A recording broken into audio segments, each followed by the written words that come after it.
What's up, everybody? Happy Wednesday. Woo!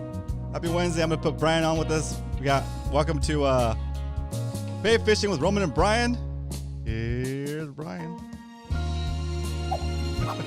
What up, Brian? Welcome. Finally, Brian and Roman are back to fish hours after 2 hiatus. Finally back.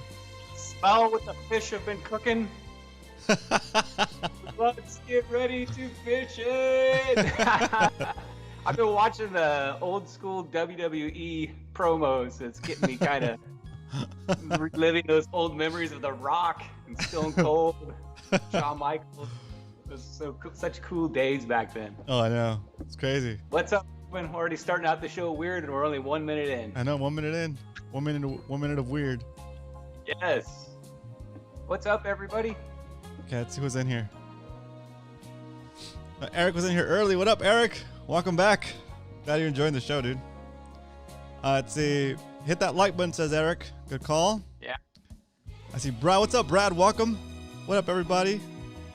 Brad's looking for somebody to go hoop netting with. So if anybody's been looking for a hoop netting buddy, hit up Brad. He is in our Discord server. He probably posted it in the outings section. So hit him up. Let's see. We have Muto in the house. What's up, Muto? What's up, Muto? I see Leonard. What's up, Leonard? What's up, Fishy people? TB Metal. All right, what's up, Todd? Welcome back. Dario, Jet. Oh, Jet. It's been a while, dude. Jet, where have you been? Putting in work with that kayak. Glad to have you back, Jet. What's up, Oscar? I see Salty Dangler in the house. What's up, Salty? Dario. And let's see, Brad. I see we got Brad. I think that's most. Oh, there's Oscar, HTX Polestar in the house. That's MMFC Texas chapter. Yeah. Very cool. That's right. What's up, Oscar? Yeah, super cool, man. I'm glad to be back. It seems like we were gone for a long time. I don't know. It was a nice break, but I missed hanging out. I missed hanging out with you guys.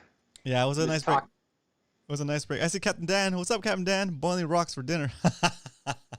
So last time we were on, we talked about clam fishing or clam digging, whatever you call it. Clam raking. Clam raking, yeah. And then Captain Dan got inspired and he went and just caught a bunch of rocks. I've only done that a few times in my life, and it was in Mexico. Nice. And I had like an old rake, and I was literally you just go out like knee deep, waist deep, and you just rake until you feel something that feels like a rock, and then you reach down and see if it's a clam or a rock. Yep, very cool. It's like a really relaxing thing to do. Welcome back, Alex Norton. Hello. Awesome. Cool. So let's get. You want to do the sodas? Yeah. Hey, let me do a mic check and make sure this thing's going. Is that my mic? Yeah. All right. Sweet. Yeah. So I'm still working on my hipster drinks, the LaCroix. So. All right, here we see go. how it does. Oh, are you gonna explain it, or do you want me to try to explain it? If you're new to the show, this segment of the show is called Pop Top. This is where we crack open our drinks, and you get to rate this Pop Top between 10 and 1. So 10 being the best Pop Top you ever heard, 1 being the worst. Rate this Pop Top. All right, here we go. Ice cold LaCroix. Okay, wait. Always have something extra here.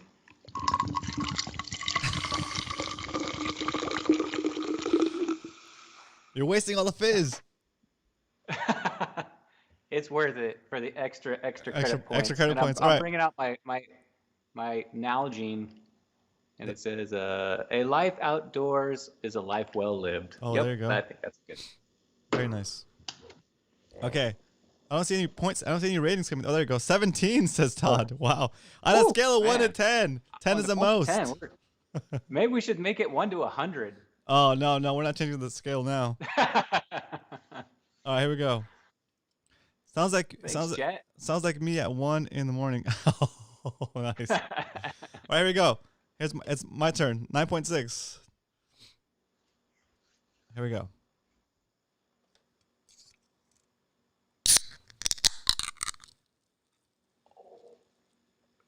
Dang, that was a good one. Dang. That was, dude. For me, that was one of your best, dude. That's pretty good. Good one. That's pretty good. Let's see what are you drinking? What is that? Grape soda? No, this is black cherry Zevia or Zevia. Oh.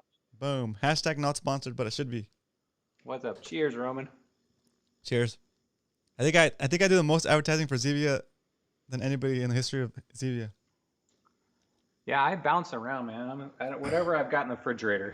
Ooh, Leonard give me a 9.5. Captain Double 9.5. A lot of 9.5s. HTX. Tall give me an 8. Right. Salty 9.7.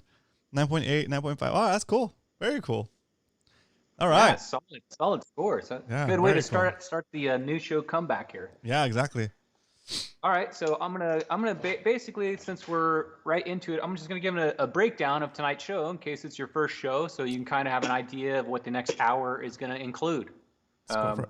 We popped our drinks. That's how we start the show. That's how Fishy Hour kicks off. That's how we like to roll. We're gonna do some announcements, and then our fishing topic tonight is cold water fishing. It's slowed down. Anybody that's been out notices it, since summer, it's slowed down. So we're going to try to get some tips on cold water fishing. And guess what? Tonight is the night I've convinced Roman to teach me how to fish a Ned Rig. So, excuse me. Roman is going to live teach me how to fish a Ned Rig, which I've probably caught less than 2 or 3 fish on a Ned Rig. I've never really tried it, so I can't wait. I can't wait to learn from the. Are you the Ned Rig master? No. I guess you'll be the. I think the Ned Rig master would be Ned Riggs. The search for animal fin. Who? Wade. This at the search for animal fin. He's on Instagram. He's the one that taught me the ways of the Ned. So he's like the Sith Lord. Yeah, he's like the Sith Lord. Yeah, exactly. And you're his apprentice. Yeah. and then I'll be the Padawan of the Ned Rig. There you go. So there's our Star Wars reference for the night. Okay, so we're going to talk about that. We're going to talk about the Ned Rig, because that is one of the cold water fishing techniques, I believe, and some finesse fishing techniques. We're going to go over a few finesse fishing techniques. We're going to talk about maybe fishing a different species. Believe it or not, there's a different species in the bay besides spotted bay bass. No, there's not. No, there's not. They're we're going to talk a little bit about that. Real quick, I want to say, real quick shout out to X Stinger. I haven't seen you in here before. Welcome to the show. He says skunk. He said skunk streak on the underspin. We're gonna talk about today about fishing techniques right now for winter. So stick around. This is kind of what you want. This is what you want to hear. So I'm glad you're here. If you have any questions, also just pop them in the chat. Go for it. I'm going to get back to you on the underspin too later when we get into finesse fishing, just so I can see if I can get you to land a fish on that thing. There you go. Boom. You came to the right place if you want to talk underspin. You came to the right person. There you go. I like it. Also, during that segment, it's an X-Stinger. If you have specific questions about underspin, let me know during the finesse fishing segment. Okay, then we, during this show, a long time ago, we did a segment called Vocabulary Words, where I went through 25 vocabulary words and I asked Roman the definitions. For people that are maybe new to the show or new to fishing, we have these kind of weird terms we use, and we use them back and forth all the time. We just figure everybody knows what they are, but maybe you don't know a fishing term. So we try to explain the word and then what it means when we use that word. But I want to do this a little different. So throughout the show, I want you guys to try to stump me and Roman, besides Coach, because I know he can stump me. He makes things up. On a bay fishing term. So write in there in caps, vocab word, and then put the word next to it, and me and Roman will try to give you a definition. And if there's a word you hear that you don't know, put vocab word in caps or vocab and then the word next to it, and we'll try to give a definition. If we can't, I'm sure somebody in text or in the chat can. There we go. Cool. Vocab words all night long. Hit us with them, and Roman will be looking for those, and I'll be looking for those. Very cool. I like it. And that's tonight's show. Cool. So I think we've got a good one. Yeah. I think so too. Yeah, I think this will be a fun one. That's what we're about, right? Having fun. Exactly. And just a fair warning, guys, I'm still not 100% over my little cold that I got, so I will be going off camera for like 3 seconds and blowing my nose. So just fair warning.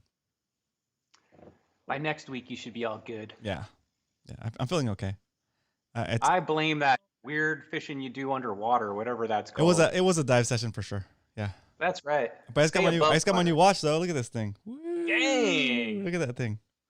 This is my old one. That thing's huge. It's my old one. Wow. Right. So it takes us. I never dive. So what does a dive watch help you do? Oh, you might need this watch. Do you have a running watch? I have a smartwatch. Do you have a Garmin though? It's a Samsung. Okay. Well, we'll talk about this other watch. It keeps track of like how deep you go and how long you've been underwater. And when you come up to the surface, when you're breathing up on the surface, it tells you how long you've been on the surface since your last dive. So you know when you can take your next dive. It's pretty cool. Oh, awesome. So Does it takes keep all the track of your heart rate and everything, stuff like that? heart rate, water temp, and this one actually will do a GPS mark. So if I see something really cool underwater, like a nice lobstery spot with a bunch of lobsters that I want to come back to, I'll mark it at the surface, and it'll be like kind of like a GPS mark. It's a GPS mark for your awesome. spots, and then you could just program your next dive session to go hit your favorite spots. So it's pretty cool. Does it link to your phone, I'm assuming, with an app? It does, yeah. Yep. Yeah, that's awesome. Well, that sounds cool. Yeah, it's amazing what kind of technology you can put on your wrist nowadays. Yeah, so we have this. So this is my old one. It did the same thing, except it didn't do the dive stuff, but it did all the running and step monitoring, all that stuff. So you can put it into running mode. It keeps track of it tells you a bunch of information on your run, and it calculates your I forget what it's called. Anyway, we'll talk about that offline. But yeah, it's something you might want to check out. What, we don't want to turn this into a running show? We can talk about running. Because we all know fishermen love to run, right? All right. So announcements. We have a idea for December me and Roman have came up with. And it's winding up. 2020 is winding up. And we want to do something at the end of 2020, like a recap, where we're going to have a few guests on the show, basically to talk about the 2020 fishing year. We did at the end of summer, we kind of did something like this where we talked about a summer recap, and now we're going to do a full year recap. But just like we had Dario on last week, we're going to have a few guests on. I'm going to invite a few guests on to talk if they want to talk about their year in fishing. And that show is going to be on December 23rd. So 2 days before Christmas, we're going to do our year-end wrap-up show. That's a Wednesday, guys, and it's the second to last week of the year, of December. We're not going to do a show on was it the Monday and Tuesday, and the week after that. So we're taking the 28th, the week of the 28th through the first 28th and 30th off. I think. Yeah, we're taking that off, and then we'll be back on. I'll be back on Monday the 4th. Yep. So 23rd. Don't miss it. It's going to be our year-end recap plus it's going to be our Christmas show, right? Christmas theme. That's correct. Who knows what could happen? Remember our Halloween show? That was pretty good, right? That worked out, yeah. Yeah, so Christmas theme show. So if you're at home, put on your Santa hat, get in the mood, get some eggnog, put on the Christmas story music in the background.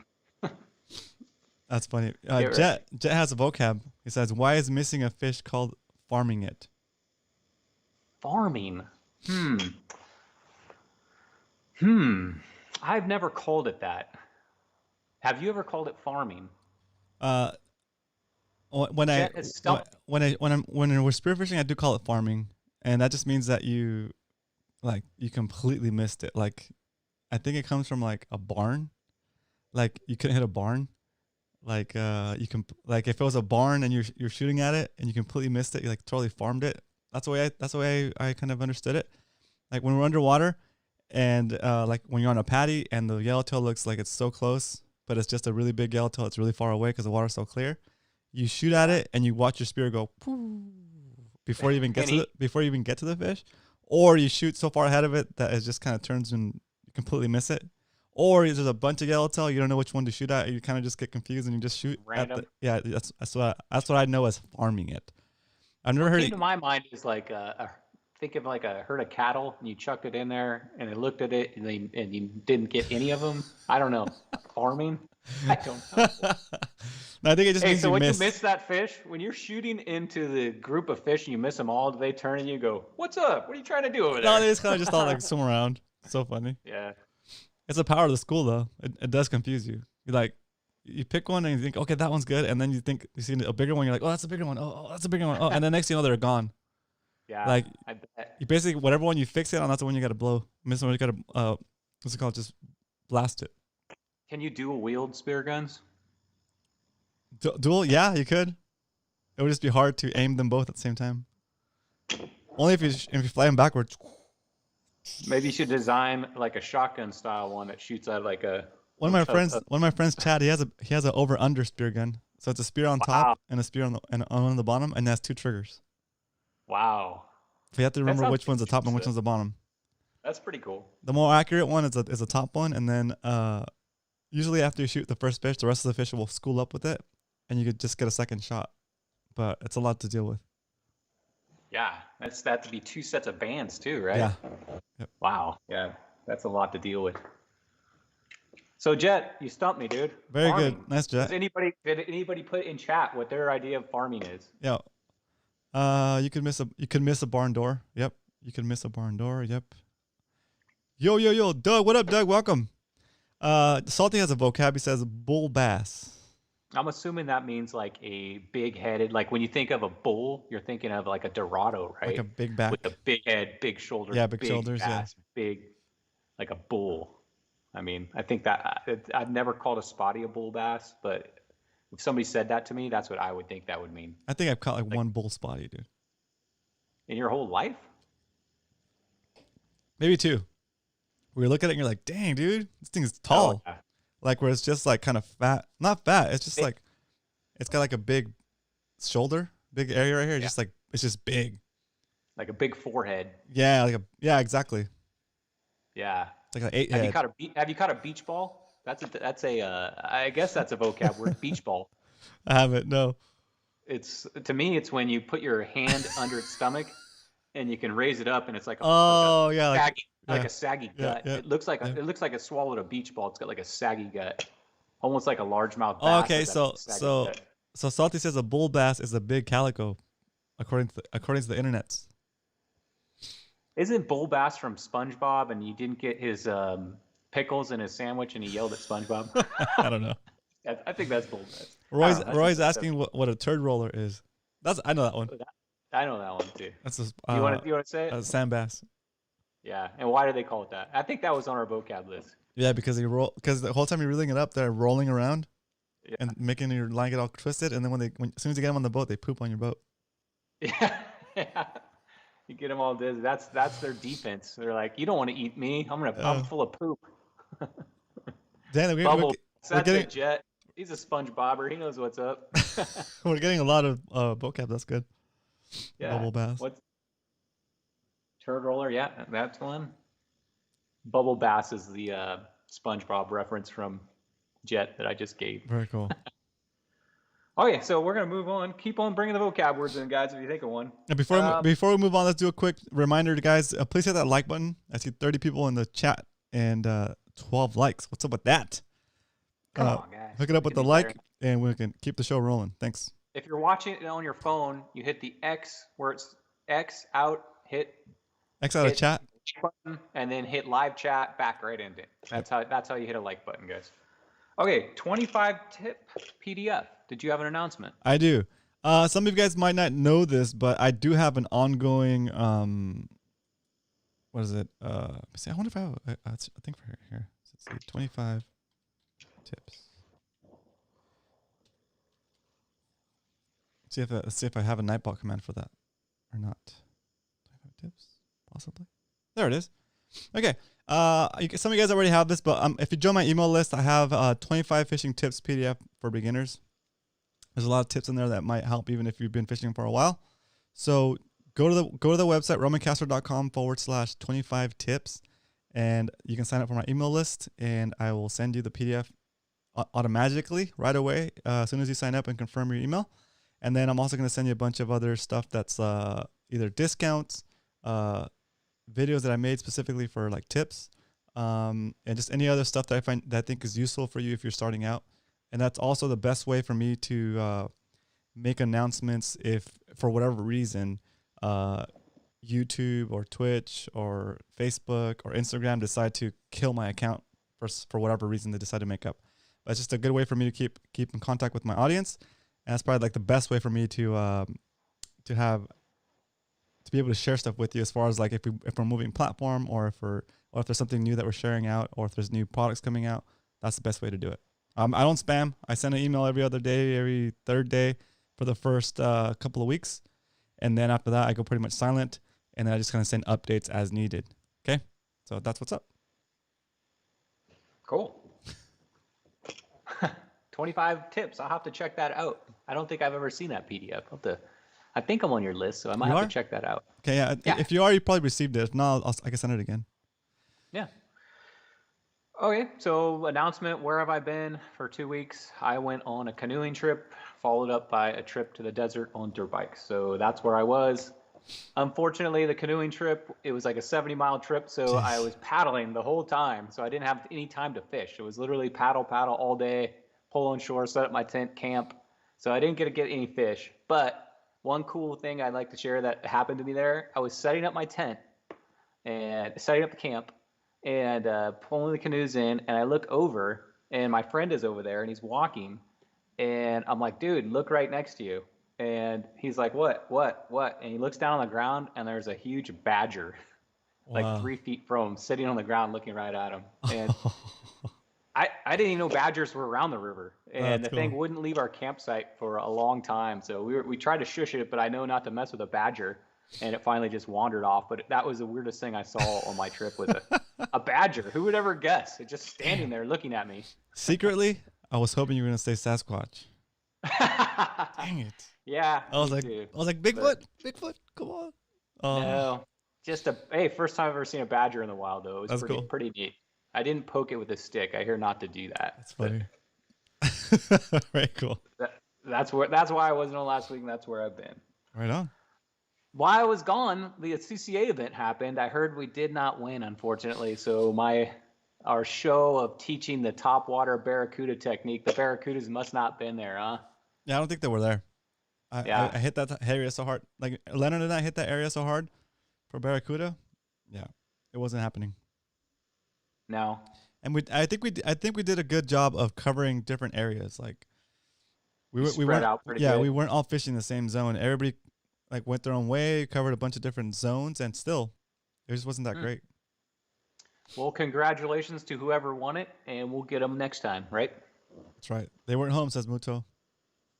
Yeah. Sometimes, man, it's just one of those days. One of those days. I think a 17-inch fish I heard won at sand bass. So if you would have even caught a small barracuda or any small topwater fish, that would have probably beat it. But it is what it is. We'll get it next time, guys. All right, unless you have any other announcements. But overall, it was a fun event. And we know we talked about this on Monday already, but just in case you missed it, it was fun. It was fun to get out there. And I think they're gonna be doing more events. They're gonna be I think they're gonna do 2 more next year. That's the plan. So Cool. Should be good. Cool. Yeah. Let's see. When I went in, I know it's a fun time. Jet said just took an owner stinger trouble deep into my pinky finger fishing the local golf course pond a couple of weeks ago. That was a fun one. Yikes. Ugh. Jet, how did you remove it? I'm curious. Did you just yank it out? Did you have to push it through and trim the barb? Salty's asking, pass the barb? Ouch. Was it past the barb? Everybody's asking, was it past the barb? Yeah, you know what? I think we talked about this a long time ago about treble hooks. And with treble hooks, you want to make sure that when you're dealing with them, especially when you pull in the fish, your pole is not under load. Is not under tension, under load. Because if that fish shakes that treble hook out and that thing's under load, that thing will straighten out, and that treble hook's like a torpedo. Yep. So when you catch a fish and get them in, yeah, we've talked about this before. That it seems like everybody's gotten a treble hook and unfortunately learned the hard way. How did you get it in your hand, Jet? Was it under load and the fish threw it, or was it just? Sometimes it's just you grab the pole and you forgot it was on Jet, there. Jet, do you want to call in? Hey, Jet, if you're not at work, call in when I hear this firsthand. I'm going to give you the one. Even if you're at work, because... Even if you're at work, tell me you're sick of this job.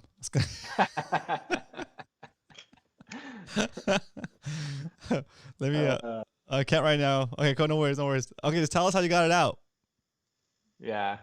That's crazy. Ah! Yeah, I've taken one of those, the hand right where everybody gets it, kind of right here between your thumb and your finger. That's where I got it, and it was past the barb. Yeah. I was nowhere near anywhere to get it out, so I just had to grab those needle nose and the hard tug.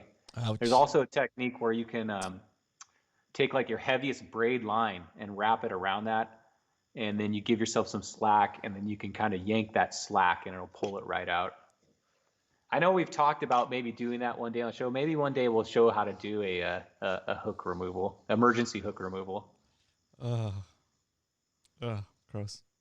It's always treble hooks. I know. Always treble hooks. Trouble. All right. Hooks. Well, we're waiting for Jet to tell us what happened.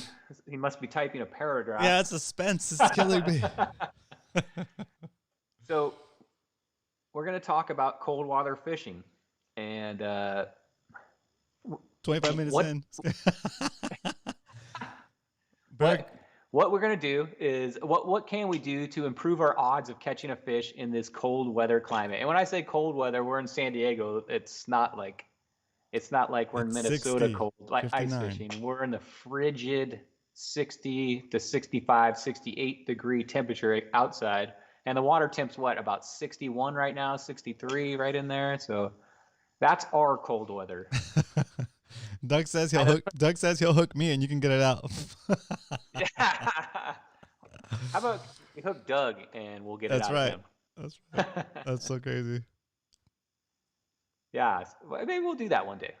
Maybe we'll get like a mannequin hand or something. We'll try it out. So what can we do to improve our odds cold water fishing? And basically, what I'm going to suggest is finesse fishing. And if you don't know what finesse fishing is, it's basically slowing down your fishing using lighter stuff, suspended baits. And when I say a suspended bait, it's something that stays in the same general area longer. If you think of like when you're casting your underspin or a swim bait or something, you're casting out there and you're retrieving it. A suspended bait is something you're going to cast and kind of set in a general area. Maybe move it a little bit or go with your drift, but a suspended bait. And we actually have a professional suspended bait fisherman with us, and his name is Roman. And the suspended bait he fishes is the Neg Rig. Am I professional? So we're back to back bait fishing champion. There you go. On the Neg Rig.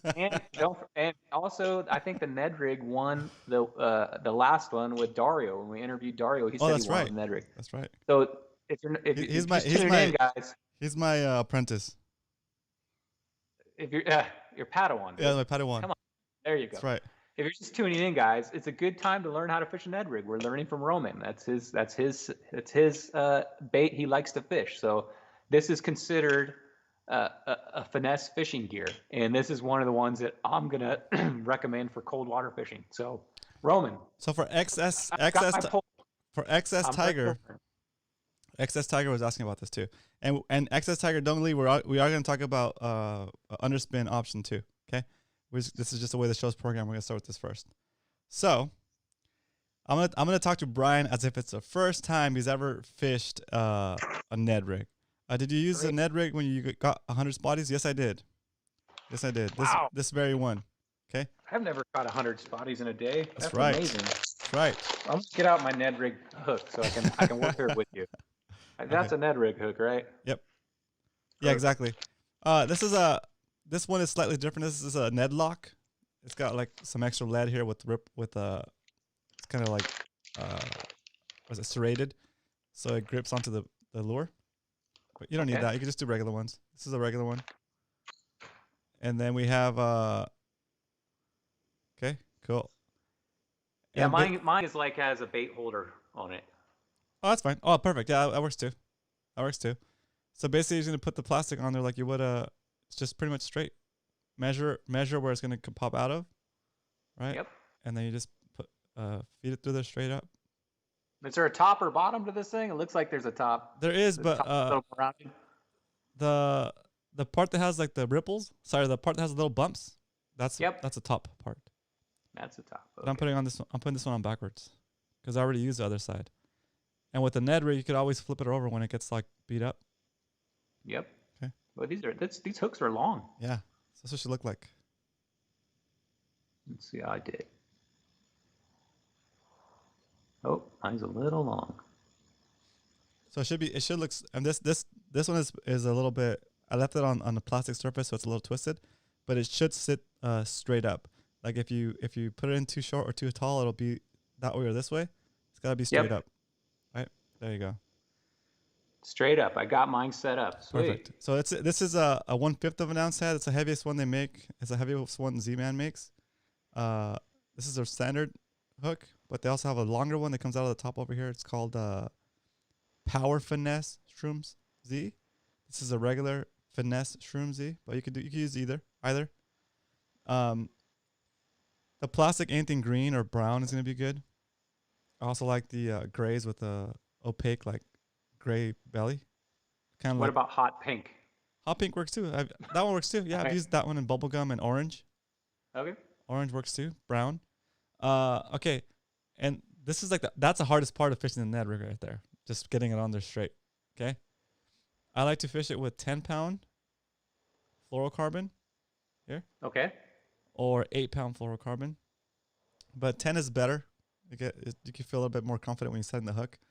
Not that you have to set the hook that hard anyway with these. The fish is pretty much going to hook itself.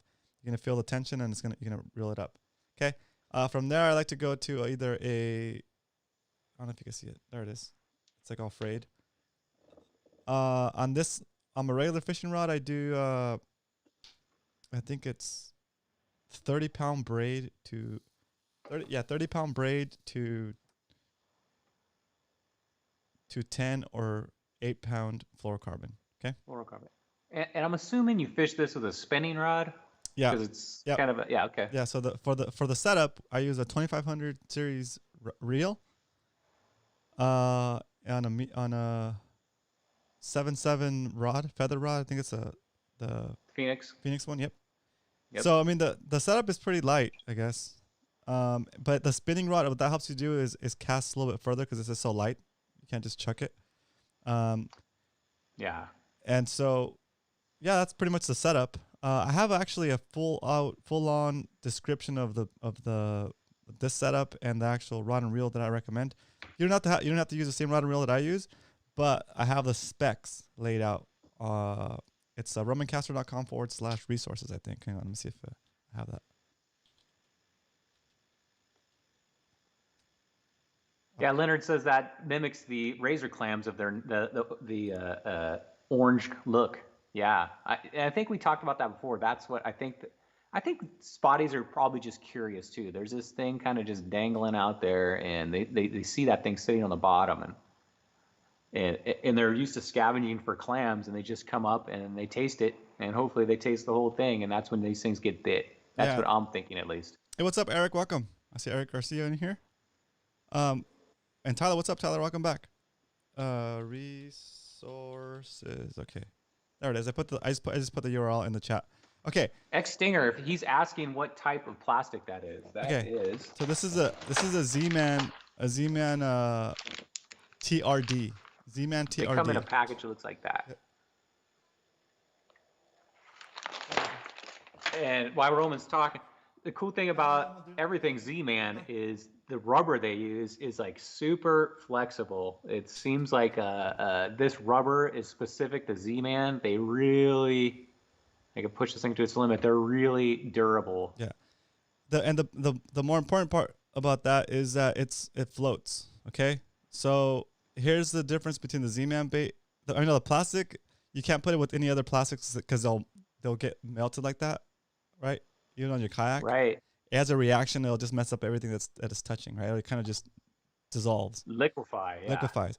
But if you keep it in its own package, keep it away from other plastics, you'll be fine. And this is awesome because when you're fishing it won't lay on the floor like that underwater. Underwater, it'll do this. It'll just kind of do this. It'll be sticking up like that. And then if you twitch it, it'll do this. And then when it lands like that. So it's doing this along the bottom. So it makes it way easier for a fish to pick up. It's more tempting. It looks more natural. It looks more real. Because even though it doesn't have a little curly tail or anything like that, that still kind of has motion. It has movement with the water, right? So, and it'll basically just go along the bottom like this at this angle, as opposed to something like that's regular plastic. This just kind of just drag like that along the bottom. It's hard for the fish to pick it up, right? So, yeah. It's okay. So now let's do the actual technique, I guess. So you're using a bait caster. You're using braid with a fluoro lever. Spinner. I'm sorry, spinner reel, Yep. spinning reel. Yep. You're using a like a finesse rod, which is like something with a really sensitive tip, right? You said a feather rod, Yep. and I think I fished that rod before, and it has a nice sensitive tip, so you can probably feel what this thing's doing, right? Yep. So Yep. let's address Fish Perfect's question. He says, "How do you avoid getting grass on it?" So the way I avoid getting grass on it is has nothing to do with the actual lure. But if you look at this, if it's floating, if it's on the ground like this, and your line is in front of it, in front of the hook, your line is kind of like a hook keeper, like a what's it called? Your line is kind of blocking Weed guard. weed guard. Like Yeah, a weed guard. your Yeah. line's kind of like a weed guard right there, right? And since the bait's gonna always be upright. The other thing is you kind of just have to fish with the current as opposed to across the current, right?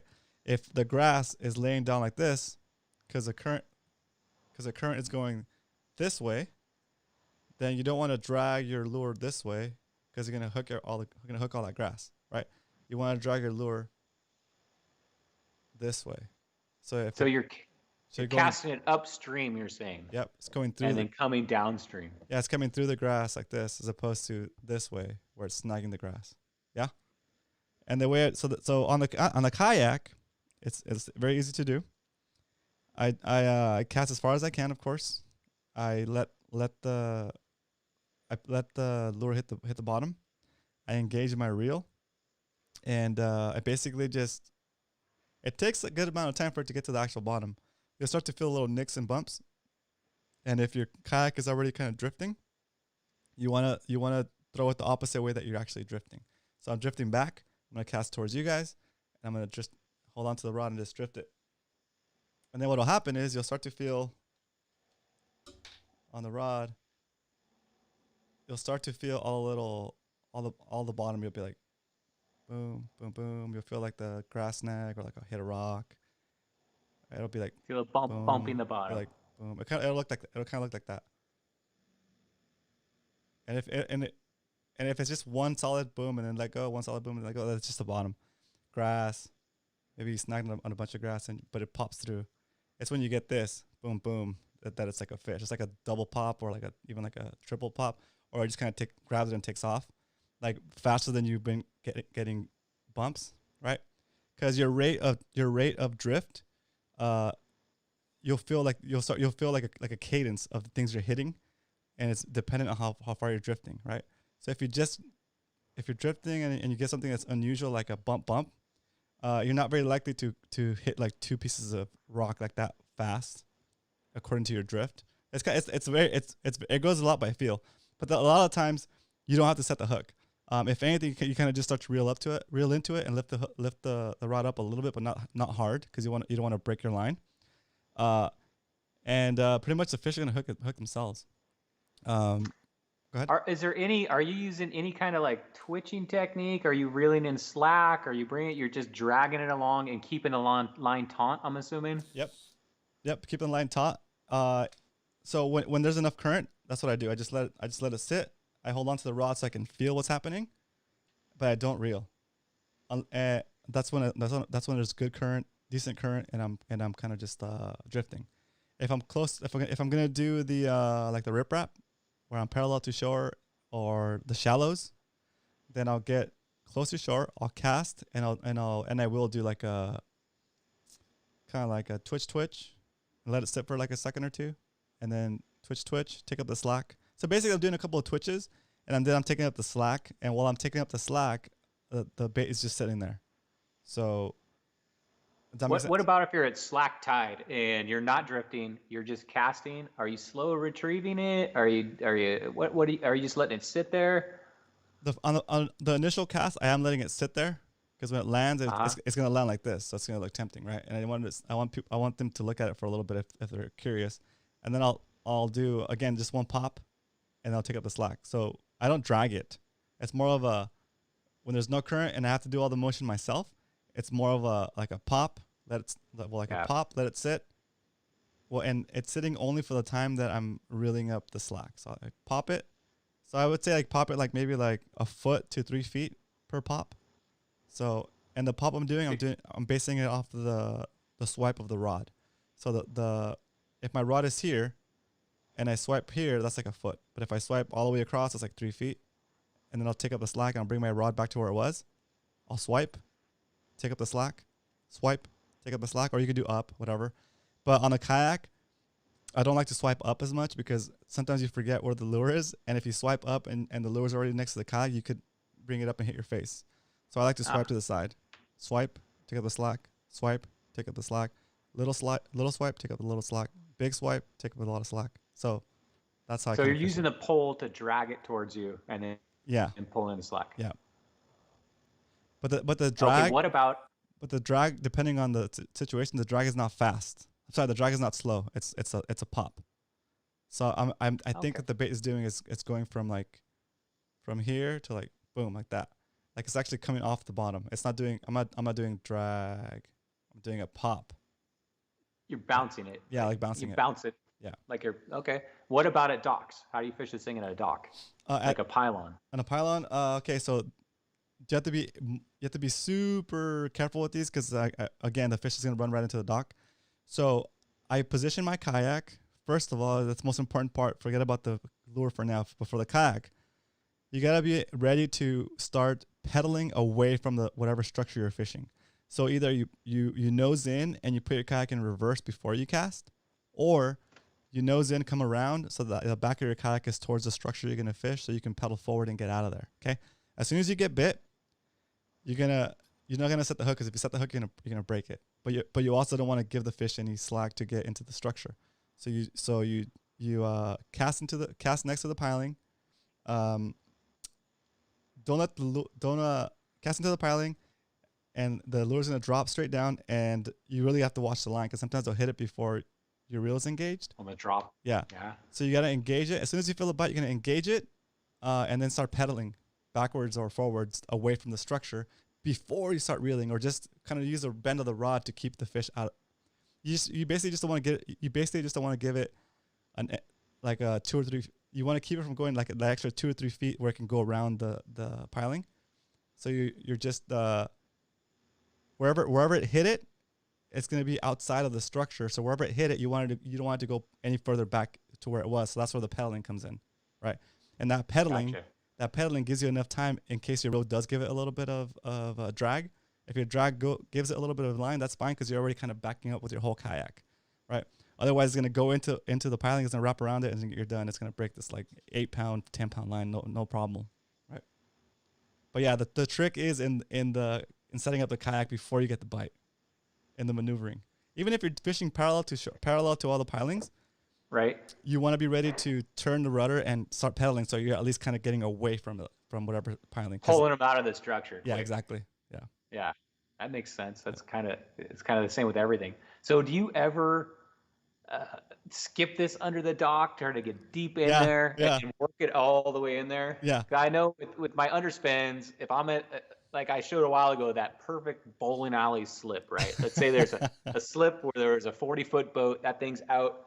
You got a perfect bowling lane to chuck this thing. Do you chuck it right, I'm assuming, next to all the pilings and then pull it in parallel to them? Yeah, if I can stand up, I'll stand up. I prefer to do it standing up. I have more control. Right. But if I can't stand up, or sometimes I have the light right there in front of me, so it kind of gets in the way of trying to like skip it. But I'll stand up. I'll give the line about, I don't know, like half of a rod's length to a rod's length of slack, like from the tip of the rod to the actual lure. Yep. And then I'll kind of swing it back so that I'll swing it back, and then I'll swing it straight forward along the bottom, like pretty much close to the surface. Yeah. So that your lure gets enough momentum going forward, and it's as close to the water. So this is a water surface, and its travel's got to be as close to this as possible, as close as parallel to possible. That way it skips.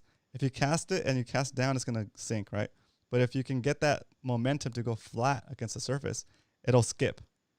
So because I know by experience that if you can get almost any lure under a dock into the shade, you want to try to find that shade. If you can get into that shady area, you got a good chance at a big fish down there. They're just like us. They like to be in the shade. They don't like to be in the direct sun. So try to find that shade. I bet if you can land this thing under dock in the shade, it's probably a good chance. And especially those, if you're looking at a dock,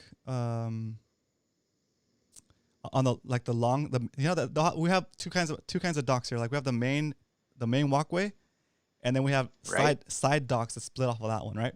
Where where the actual slips are, where the actual boats are. Well, sometimes you can see the whole side of the whole runway of the dock, and you can see the boxes that are making it float underwater, right? There'll be like maybe like a 3-foot by 3-foot box or 4-foot by 4-foot box of it's just like a air. It's just like a Yeah, it's plastic. like looks like a styrofoam chunk or some Yeah, plastic thing. yeah, it's like a box of air or something, right?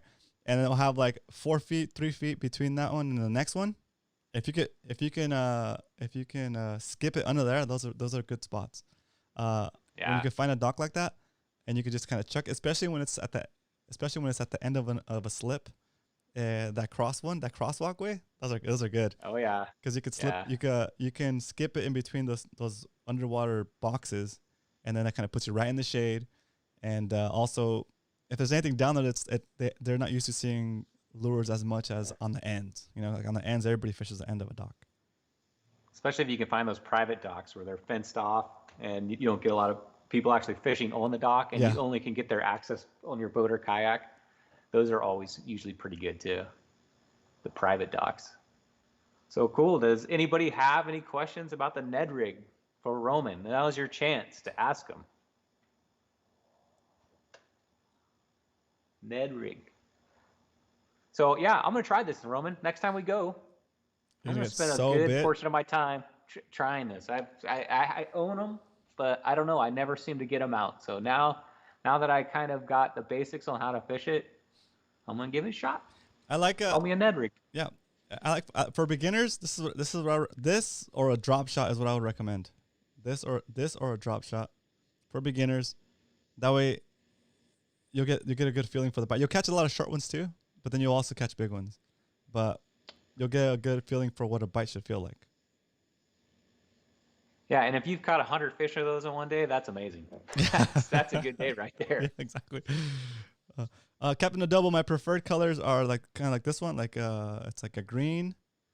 I like the just like the dark greens, the browns. I'll even do an orange one, and I think it's gray with white on the bottom. So just like a natural color. Here's a question. Go for it. What do you use scent? Oh yeah, I do. I do scent. Yeah. What scent do you like? I use what's it called? Let me look up the name real quick. Is it a power bait one? Procure. Procure, yeah. Procure. That's power bait, right? Berkeley? No, it's its own brand, I think. Oh. Let me see what it is. I think it's called Procure. Yep. All right. So I use the gel. I feel like you've answered everything about the Ned Rig. So I'm going to get on to fishing something you just mentioned, which is, since we're talking about finesse fishing, guys, the whole reason we're talking about this is because I think the fish, now that it's cold, are kind of just sitting there. They're not in that hyper mood. It's not hot water. They're not chasing stuff. So you have to finesse. You have to entice these guys right now to bite. And one thing you got to do is slow it down. We're used to retrieving them in faster. Yep. Slow everything down. You want to entice that fish. Downsize. I'm going to say downsize. During the summertime, I'm fishing baits like this size and this size, which is like a 5-inch, 4-inch. In the wintertime, I'll downsize to like a 3-inch and even a 2.8 inch swim bait on my underspins. So I'm downsizing. I'm also downsizing the weight. Going from a 1 ounce, half ounce, I'm downsizing to a 3/8 or even a 1/8. And when you do that, you're also going to have to downsize your line. So my winter setup is all downsized, because summertime, you've got that heavy 15-pound leader, 30-pound braid, and you're used to catching fish. In the wintertime, you got to downsize, and you've got to be really ready for that bite, because you don't want to miss that bite, because it may be your only bite of the day right now. So downsize your lure, lighten up your line. That way you can get down to the bottom with a smaller lure, and you can pull that thing in slower to entice them. Your gear. This is the time of the year where you're going to bring out your finesse rods. So those are the rods that have like a sensitive tip. You can feel everything on the bottom. Leave those tuna sticks at home. Leave all those heavy swim bait rods. Leave all those things back. It's time to start finesse fishing. So get out your sensitive tip rods. I like you use a Phoenix Feather. That's a great example of one. And that, if you notice on that one, when you're pulling in that Ned Rig, you can feel every little thing on the bottom, I bet. You feel every little rock. You feel when you hit the eelgrass and it pops out of the eelgrass. If you have a heavy rod, you may not feel everything that's going on the bottom. And you're going to want to know where the grass is, where the rocks are. So you're going to want a sensitive tip rod to feel that stuff. Suspended baits. So let's get on to what baits. We already talked about the Ned Rig. That's considered a suspended bait. And you mentioned something called a drop shot. And here I've got a drop shot already pre-set up. There you go. Basically what a drop shot is, in case you don't know, is a hook about 16 inches, 12 inches, whatever depth you want to set it off of, with a weight on the bottom. And you're tying on, there's all kinds of baits you can use for a drop shot. This one, I've got a robo worm hooked up.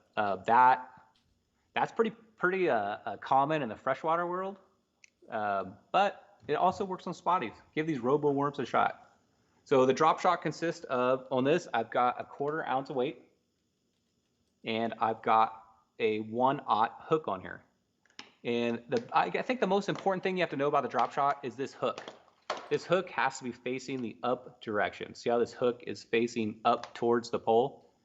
If it's facing the opposite direction, you're not going to get bit on that. You're not going to set the hook. So the most important thing is I would YouTube how to tie up a drop shot. Tying up knots. Yeah, I have a video for that. You have a good one for that? Yeah, I'm gonna bring it up. Go ahead, keep talking. I'll post a video in the chat. So just make sure that your hook is in the upward facing position. That's probably the most important thing. And there's actually a few different ways that you can rig a drop shot. Right now I have it nose hooked, which is the bait is hooked through the nose and the hook is popping up through the middle. You can also hook these, what they call a wacky rig. You ever heard of that, Roman? Wacky rig? Yep. The wacky rig is basically where you take the bait and you hook it up about directly in the middle, right through like that. And that will cause a lot of movement and a lot of twitching. And I'll show you how to fish a drop shot in a second, but that's a wacky rig setup. Basically the bait through the middle. And then also you can fish drop shot weedless. And I've got a offset hook right on here. And just like you would hook up your fluke or whatever you're hooking up weedless, you can also hook up a drop shot weedless. And I'm going to hook that up real quick. And basically you hook it up so that just the tip of that hook is sticking through the bait. And that will make this weedless. Do you fish a drop shot, Roman? I do. I haven't in a long time, but I think I've mostly replaced my drop shot with the Tokyo rig, which is kind of like a drop shot, but the tag end instead of being a line, it's a little piece of metal, but it's the same feel.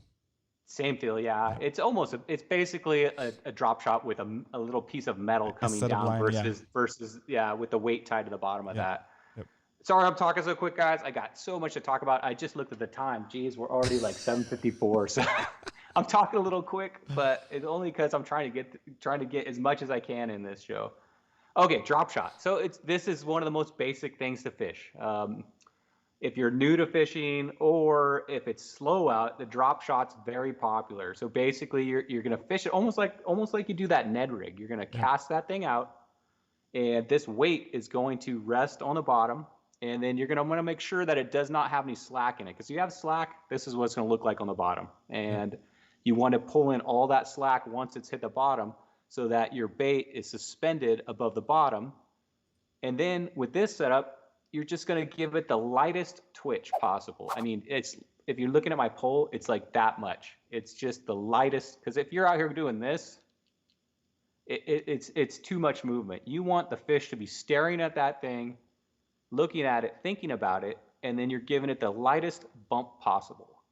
And then every once in a while, you're going to give it a little bit bigger bump, and you're going to bounce that weight about a foot, just like you do that Ned rig, towards you, and you're going to pull in that, you're going to reel in that slack. So you're going to be pulling this thing towards you, not with the reel, but with the rod. So you're going to just bump it, and then lift it up and pull that weight off the bottom and pull it towards you, and then reel in that slack.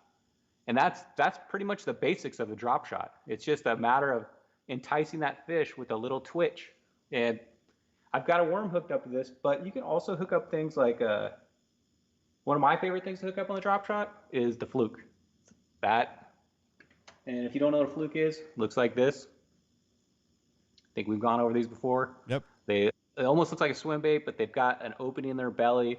You hook these things up weedless, and the spotties love these things. They have they'll be sitting in the current with a motion like this, and with a drop shot, you just twitch them. It's got this nice movement on the tail, and you can also pack this thing with scent. I was gonna say that's my favorite part about those. It's like the taco of the sea, because it's got this awesome taco groove down the middle. Load that thing up with scent, hook this thing up weedless, and then just cast it out there, let it sit out there, and twitch it, and it'll get bit. So I like the white fluke. It's also made by a robo worm, I believe. So that's about a 5-inch fluke. And if you don't have that stuff, you can always tie a swim bait onto it too. These little Kitech swim baits, I've drop shot those. Those work really good too. They'll just almost anything on that drop shot. They're just looking for that twitching, and you're just trying to finesse that fish to bite that. And of course, you've got to go with scent. So get out your scent everything up.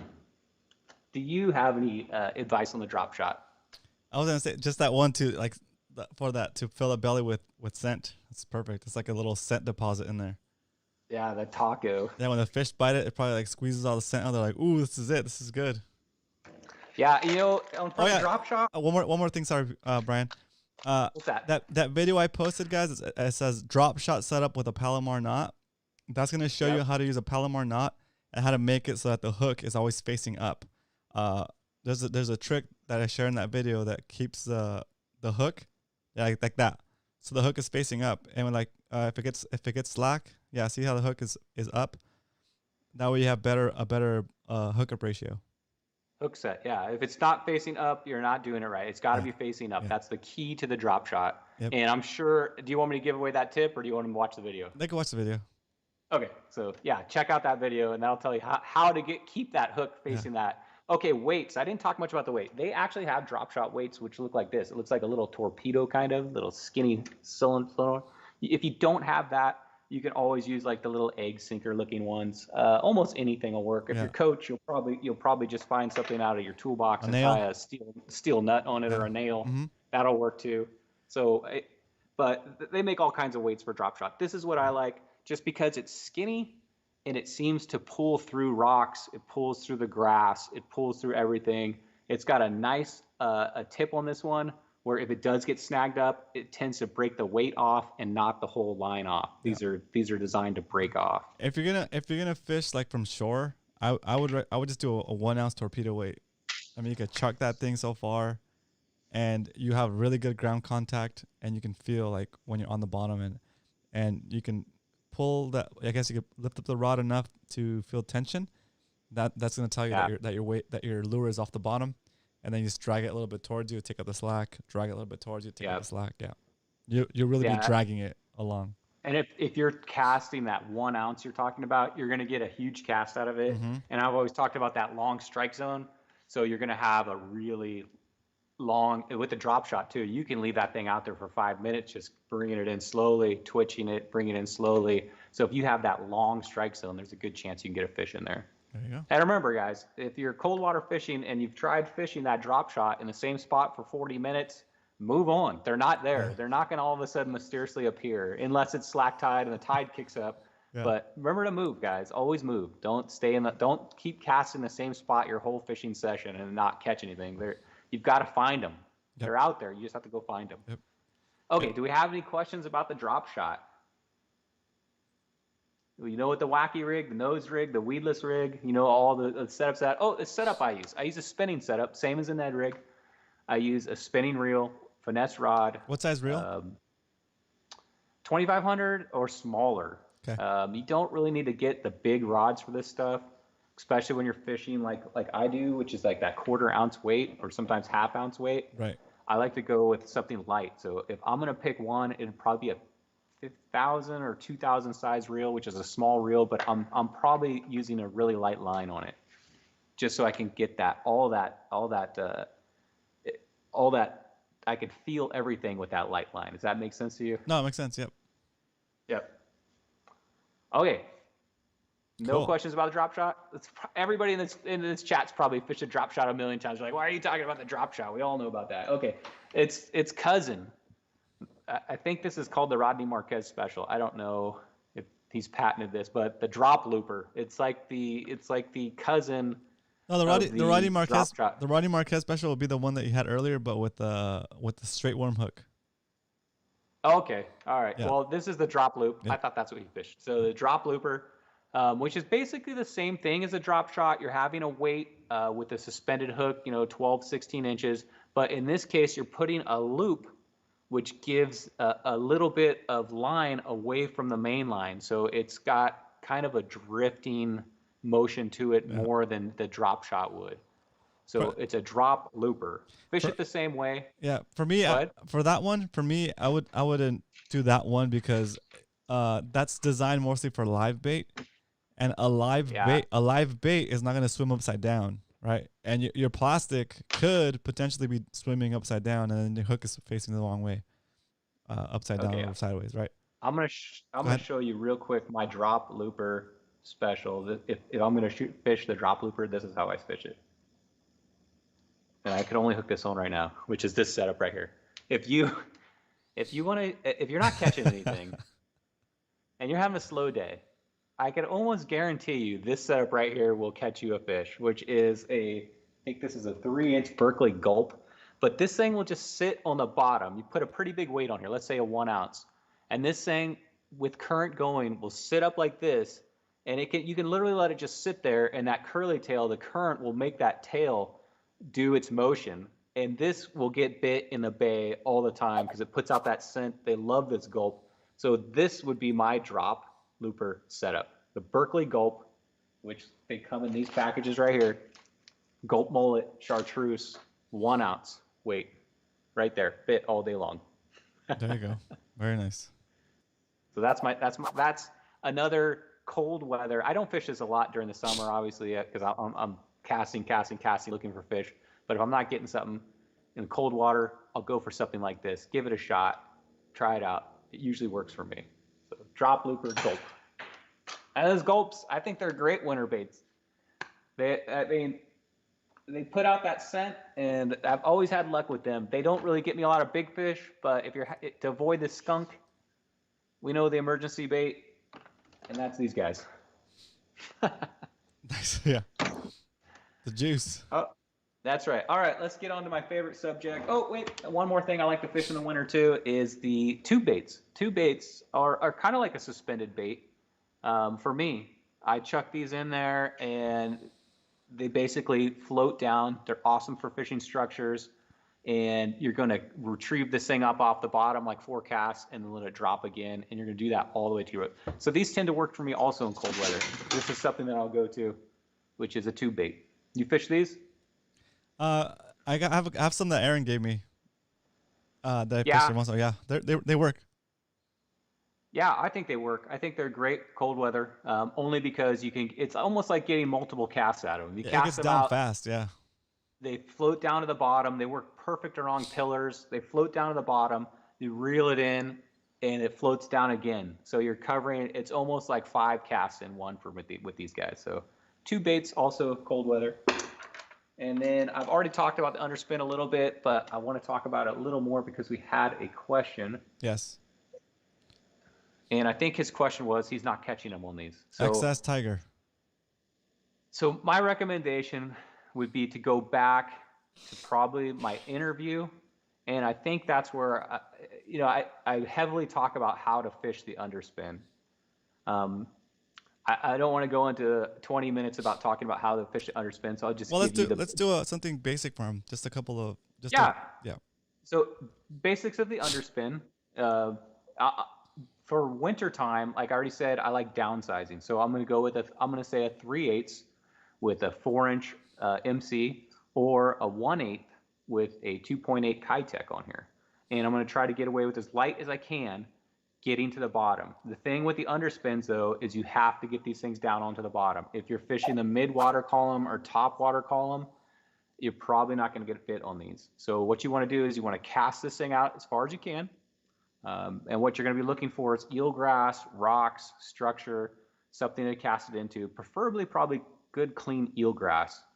Let this hit the bottom and you're just going to slowly wind it in. And while you're winding it in, you want to try to feel that it's just barely touching that eelgrass. If you're dragging it through it, you're getting snagged up, you're going to have to pick up your speed a little bit to keep it right above that eelgrass. And it's going to take some practice to get that speed down, but once you get that speed down, hovering right above the eelgrass or right above that structure, you'll get bit on them. And you're going to want to reel it, and then occasionally pause it. And that's going to drop it down and bring it back up. And that pause is what causes a reaction a lot of the time.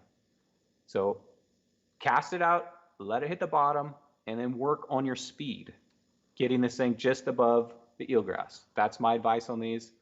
And then don't keep casting the exact same spot. Me and Roman always say fan cast. You're going to cast in 5 different directions, maybe do that pattern 2 or 3 times. If you don't get a fish, move on to a new spot. So, but if you do catch a fish in a spot, if you do, yeah, then do cast fishing there a bunch of more times, at least 3 or 4 more times around that area. Absolutely.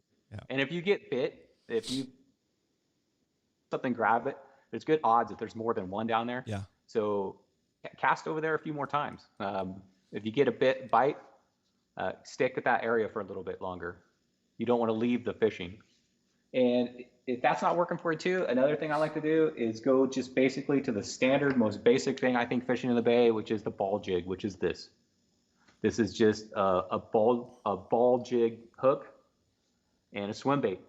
And with these guys, I'll reel them in and I will let them just sit on the bottom in cold weather for 2 or 3 seconds and then reel it in another 20 feet and let it sit.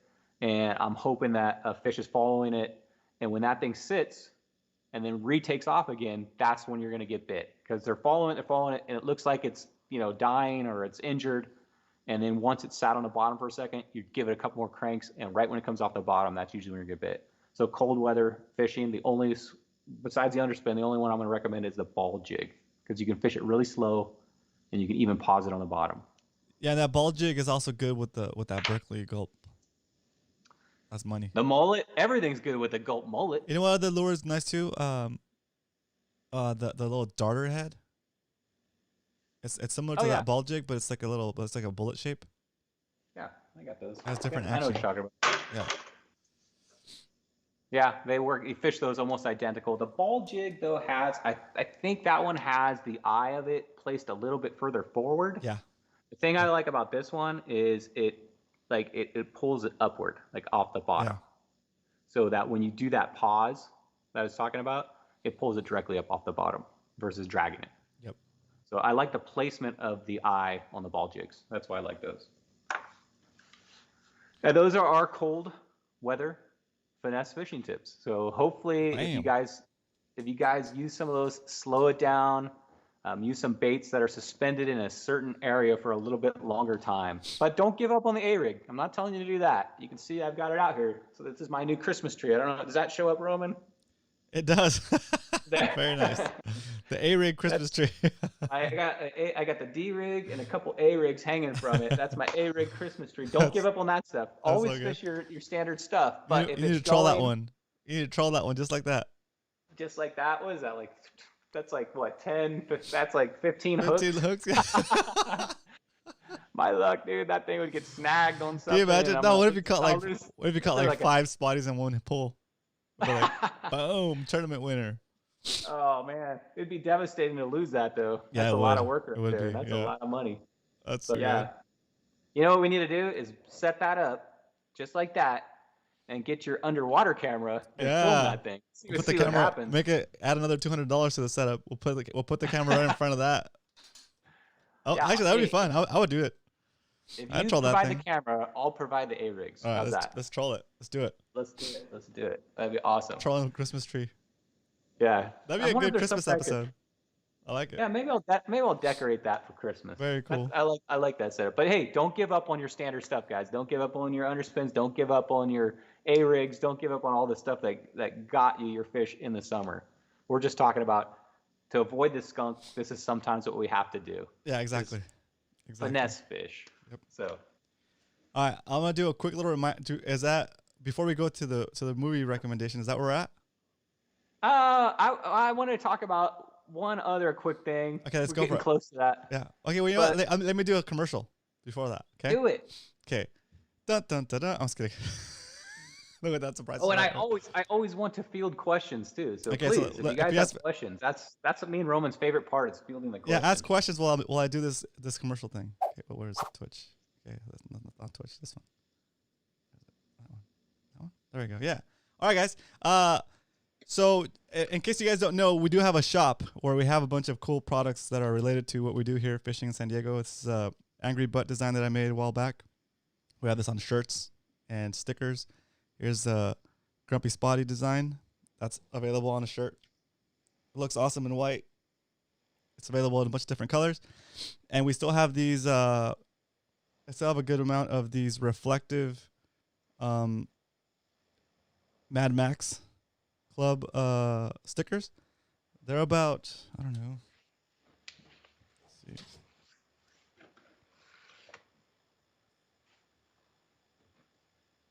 Like 8.5 inches. These stickers, you can put them on your kayak. It's like a safety thing. It reflects, and then you can represent the club too. These come in a pair.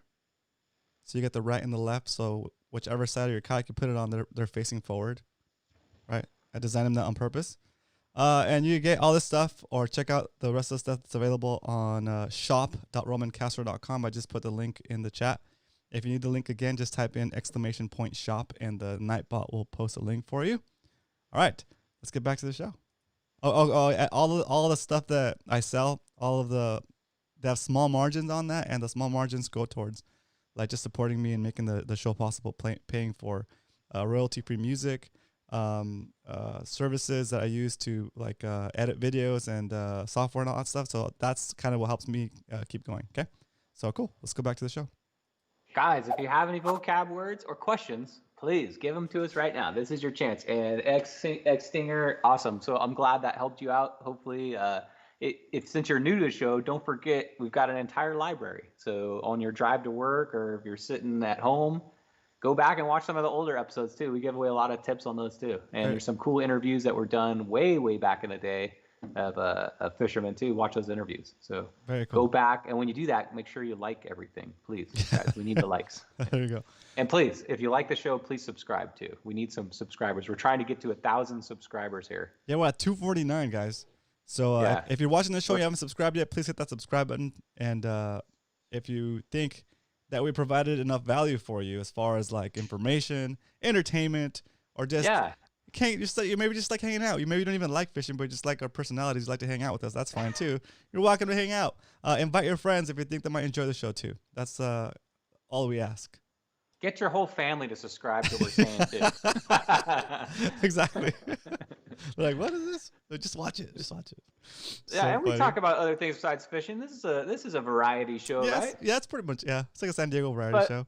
I think this is like the only show that really specifically talks about bay fishing. I know we're the only live San Diego show that specifically talks about bay fishing. So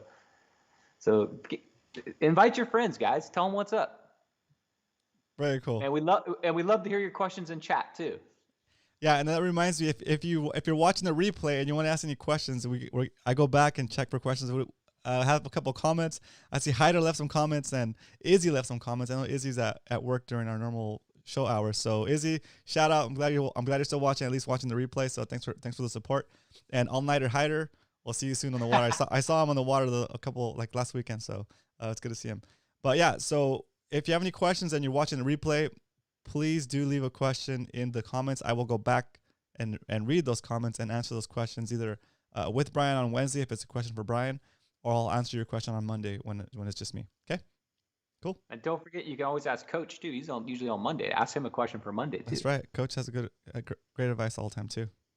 Yeah. So please comment on them, and that gives us questions to answer the next show. That's what we love to answer the questions. That's the purpose of a live show, is that you guys can participate and me and Roman could just ramble about Ned rigs and drop shots, but it's better if we get some interaction of what you guys want to know. Yeah, because we can tailor the show to make it more interesting for you guys. Yeah. Paddle kayak and okay, got it. Never mind. Okay, good. Just kind of going through. What up, Cal? I'm glad you made it, Cal. There he is. Now we can start. Let's start. We've been waiting for an hour and 15 minutes for you. Now we can start. Is everybody up to date on Mandalorian? Here we go. I'm going to give out all the spoilers. Welcome to Fishy Hour, everybody. Thanks for joining us. Cal, we're glad you finally made it. Now we're starting the show. I'm just kidding. Oh, man, Cal, where you been? You're only an hour and 15 minutes late. Better late than never, though. Welcome, Cal. Have you been watching Mandalorian? I've got to know. I love that show. I haven't seen last Friday's episode, so I'm gonna watch that soon. So that's not my movie recommendation, but that is a recommendation. Watch The Mandalorian, guys. If you like Star Wars, it's so good. It's worth subscribing to Disney Plus, or if you have a friend that can give you a password to watch it. That's right. So although we don't condone or encourage piracy. No, absolutely not. Don't go stealing Disney Plus. Disney needs the money. Well, sorry, Disney. Don't sue us. I was kidding. We love your show. No, anyway, Mandalorian, it's so good. Like Brian said, it's good. If you're into Star Wars, anyway. It seems like you're watching like a high budget movie every time too. You know what I mean? Some of the series are kind of low budget, but it's just as good as if not better to me than the movies. That is a very good point. It's like a movie quality series. It's crazy. Yeah. Every episode feels like it's a movie. Yeah. And I love it that way because every Friday we get a brand new one. Yeah, it's really cool. And here's my spoiler. Baby Yoda's name is not Baby Yoda. It actually has a name. I know. That's so good. It only took him like a season and a half to let us know. You know what other show I've been watching, which is kind of like, sorry guys, we're overtime right now. We're going to overtime, so hang out. We're waiting for fishing questions. I started watching the show called The Curse of Oak Island, and I've been watching that. Dude. I've been watching it for like a couple of 10 years. For a couple of years now. I think I started like 3 years ago. Yes. And I'm super into it, dude. Even though they always find like random stuff that's like kind of worthless, like coins and like things. It kind of keeps the dream alive, you know. I'm with them. I'm like, come on, you gotta find the treasure. I'm not kidding. I've been watching that show. You never even told me you watched that show. Yeah, I've been watching that show for probably 10 years, dude. I don't know how long it's been out. And every single episode, I think they're gonna hit the jackpot. I know, me too. Piece of wood. I know. Smallest weird wood, and they're like, this is it. This is a guarantee. We're gonna have to dig here, and they'll dig for like a week. And I know. nothing. You're like, I know. ah. I still have hope. I still have hope. I still have hope too. I still keep going back. There's an episode where the guy like dives down into like a well, like into a hidden cavern. Yeah. And I thought for sure this is it. I know. They found it. Nothing. I know. Because they saw like a gold looking thing in a camera, and they're like, oh, we gotta send a diver in, and then they go and it's just like a rock, and they're like, ah. And that took an hour long. No, it's not a 2-part episode, I think, too. 2-hour show. Yeah. So funny. Yeah, I'm a that show too, so I'm guilty. In 5 minutes. Well, is there no more questions? That's pretty good. That is a. What's up, Kyle? Welcome to the show. We're just wrapping up. How was the winter bite right now in SD Bay? It's not great, but there is a bite. It's just not great. It's slow, but there's fish. They're still biting. Are you guys fishing this weekend? I guess we didn't even ask. Is anybody fishing this weekend? We're always fishing the weekend. So check out the outings in the Discord server, the outings section. We will be fishing this weekend. Maybe do San Diego Bay. Okay, cool. Whoever wants to join, it'll just be like a non-event type thing. It's just kind of like an outing. Again, if you're curious, you want to join us the first time coming out with this, Somebody type in !Discord into the chat, please, and that will pop up the link. You'll have to join our Discord server. It's the way we talk. It's the way we communicate as a group. Our group is called basically the Mad Max Fishing Club. You don't have to join. You don't have to pay anything. It's just you just gotta be a positive angler, willing to answer new guys' questions and give advice and ask questions yourself and be open to having a good community. Okay, because we're all with the mindset of helping each other learn, helping each other get better, and we do throw in some challenges here and there. Like we have our derbies, and that's like a good intro to competing, and it puts us in a competitive mode, and even then we get to learn from each other. So the Discord server is a big part of what we do, though, because we use that to communicate when we're on the water and stay socially distanced. We all get there, launch on your own time, and you don't interact with any other members on the shore.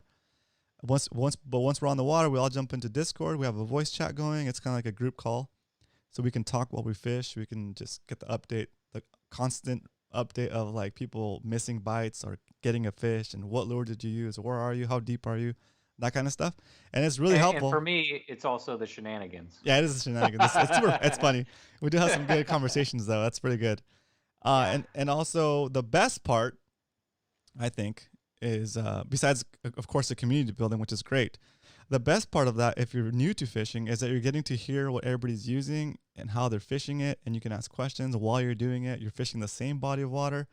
Some guy's getting bit like right and left, and you're fishing right next to him, and you're not getting any fish, and you need to figure out what's going on. You can just ask, hey, what are you fishing with? And you're going to learn. You're going to have the equivalent of however many people show up of experience. So, for example, if it's just me fishing, I fish for an hour. I do what I can. I learn whatever I can from my 1 hour of fishing experience. Or you fish with our group, and we have like 15, 16, sometimes just 10 guys, sometimes it's 5 guys, sometimes it's like 20 guys. You'll have that many more hours of experience that you're exposed to. So that I think is like huge for a beginner. Go ahead. And I've seen in our group guys that I started fishing with this that have become such better anglers as far as catching numbers and the bigger fish and keeping track and just the guys that I've seen in this, what's about 8 months we've been fishing together. Yeah.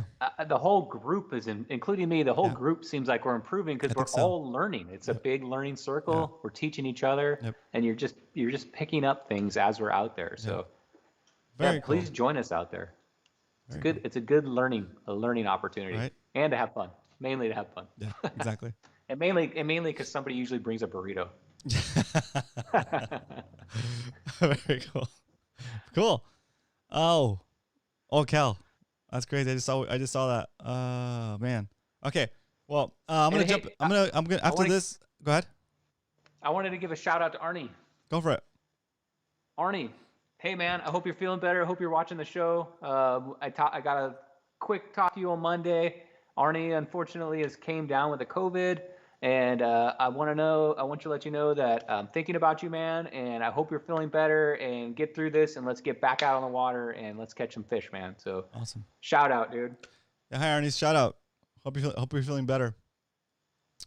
And Cal, I hope you don't have it. So hope you pass your test or it comes out negative. So keep us posted. After this show, I'm gonna let's wrap up the show because I gotta do some stuff, and then I will jump into Discord general chat in about 10 minutes after the show's over. But let's roll. Absolutely. All right. So if you're new to the show, I like to wrap it up with movie recommendations. Me and Roman both love 80s, and at least I do. I think you love them. I do, but maybe you're just humoring me. No, I do. Okay. Okay, I'm on my screen. Tell me when you're ready. Not yet. I forgot to clean up my desk. Look at that mess. Oh my gosh. All right, ready? All right, guys. So I'm gonna give out my movie recommendations. My favorite part of the show. I always recommend an 80s or 90s kind of movie because that's the movies I grew up to. That's the movies I love. So my first recommendation. This is a little bit earlier. This is 1977. I know you guys must have seen this. This is a hilarious movie. It's a comedy. Smokey and the Bandit. Stars Burt Reynolds. It's about him racing across the country in a race in a car, and Sheriff what's his name? Sheriff Justice is chasing him across country. Hilarious. I love this movie. Smoking the Bandit. I'm giving this guy 4 out of 5. 4 out of 5 max. Wow. So, 4 I out don't of know. 5 max? Well, mainly for the music. The music All is right, awesome cool, in this cool. movie, and I don't know, it's just a killer movie, and it stretches, I think, across 3 or 4 different parts. So, Smoking the Bandit. Very Okay, nice. we're coming up on Christmas. I can't go Christmas without watching this movie. Some people don't consider this a Christmas movie, but I personally do. And every Christmas time or right around this time, I've got to watch this movie. It is Die Hard. This, if you haven't seen this, please, guys, come on now. It's Die Hard. You have to have seen this. Basically, a Christmas movie. Stars Bruce Willis. It's 1988, so it qualifies as an 80s movie. Yep. Killer Christmas movie. If you know Professor Snape from Harry Potter, I think this is where he got started, isn't it? At least that's the first time I remember seeing him. He plays the bad guy. It's definitely a wholesome Christmas movie. Yes. At the beginning, it's probably not. It's probably like, I don't know. It's good though. 14 or If you haven't seen this movie, you have to watch it. It's awesome. Yeah, it's awesome. And it is rated R, but I don't think it has anything too bad in it. Just a lot of violence. But Christmas doesn't start until you watch this for me. So those are my 2 recommendations. Get out there and watch them. Oh, and I'm giving Die Hard. Cal said This is the first time I've done this. Cal said Die Hard is a Christmas movie. Fight me. That's right. It is. This is the first time I've done this. I'm giving this 5 out of 5 max. Very good. This is a legit movie that holds up. So if you haven't seen Die Hard, shame on you. Go watch it. Oh, dang. Nice. There it is. Okay, Roman. So thanks again for having me on Wednesday. I always have fun doing this. And unfortunately, I'm not going to be on the water this weekend, guys. I'm going to be backpacking out in the desert with a heavy backpack. I don't know why I'm doing this, but I'm going out backpacking. That's good. So hope you guys are going to be out there, and I hope you get out there and snag some grass and catch some bass. I'll catch you guys next Wednesday. Nice. Awesome. Thank you, Brian. There we go, guys. Thanks again, Brian, for taking the time to get ready for the show and come up with some awesome content for the show and interact with the audience and just basically take the time out of your day to be part of the show. So I appreciate you. And I'm sure all the guys in the club appreciate you too. Have fun on your outing. We'll be fishing. We'll let you know what happens on Monday. Guys, if you enjoyed the show, please do me a favor, hit that like button. And I'll be back on Monday for Fishing Report Mondays. Tuesday, I will be doing a stream. I'm not sure if I'll be doing from the kayak, but that's going to be on Twitch. Here it is, romancastro.com/Twitch, so you don't miss that.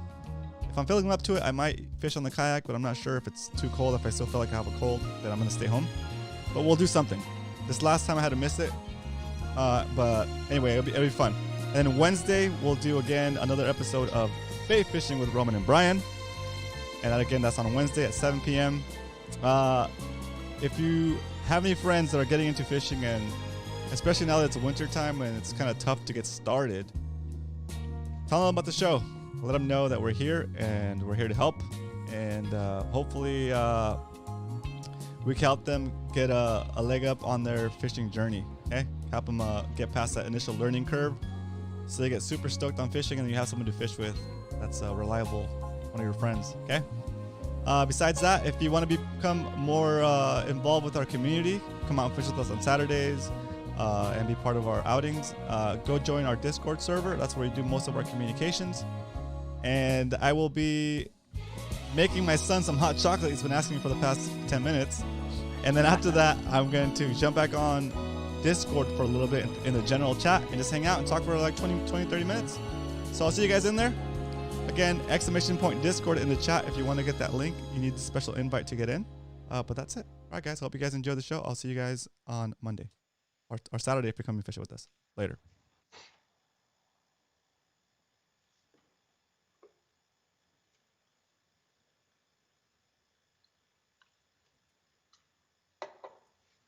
Okay, cool. Ended.